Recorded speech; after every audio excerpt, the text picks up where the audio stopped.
Florida's no joke when it comes to windows and doors. It's a unique product here in Florida because it has to be made to certain codes that are some of the strictest in the country.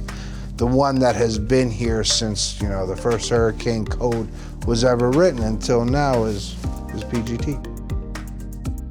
First and foremost, during a hurricane or when the governor comes on TV and says it's time to evacuate these zones, or your mayor comes on, while your neighbors are outside panicking and trying to put up hurricane shutters, if you have hurricane glass, you don't have to worry. Now you pack up your family if you need to evacuate and you go, but your house is 24/7 taken care of. What most people don't realize is after the hurricane. What happens after the hurricane, right? So you want to think about this. So a tree branch hits your glass and your glass is broken, but you had to evacuate, right? You're in a flood zone. So they said, you know, you got to get out.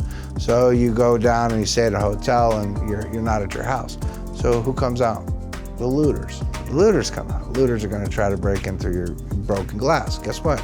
Doesn't matter, hurricane or not, they're not getting through it. Cracked glass or not, they're not getting through it. That's number one. Number two, after the main hurricane hits, you know, like what just happened with Ian, what happened after Ian? For days, it rained, it was windy, it was water, you know. But guess what? Even though your glass may have cracked because something hit it, water is not getting through it. So you're protecting your home during the hurricane, you're protecting the home after the hurricane, and you're also protecting it from the elements. There's a lot of value behind that name. That name has been through everything. So why don't we go into homes and tell people, this is why you use PGT. This is how I'm going to use PGT, and I'm going to stand behind this product. An estimate to me is someone showing up, jumping out, walking in and taking measurements and saying, here, you know, this is what it costs, or I'll email you later and I'll give you a price. All a client then sees is a price. That's it. You know, long story short, they don't know what they're getting. They don't know what the process for the installation is. They don't know anything. All they know is what the total investment of these windows and doors are. What we do is we're able to either set up a free in-home consultation, or you could bring your measurements and whatnot to our beautiful showroom.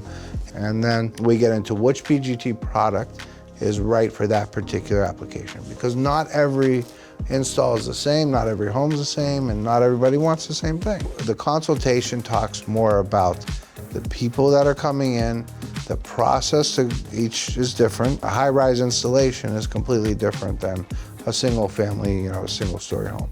But you need to talk to your homeowners about this. You need to look around, look for reasons, you know, that could be obstacles to doing the job, you know, looks for ways to maybe try to do it differently or better.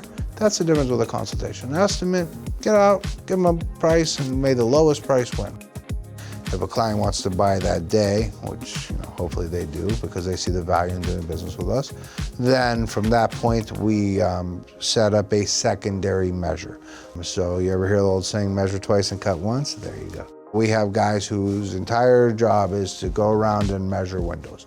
And they measure for accuracy, they look at the construction of it, so they're actually writing down the process as they go, you know, the measure technicians. And then they come back to the office, it gets entered again into ClearQuote.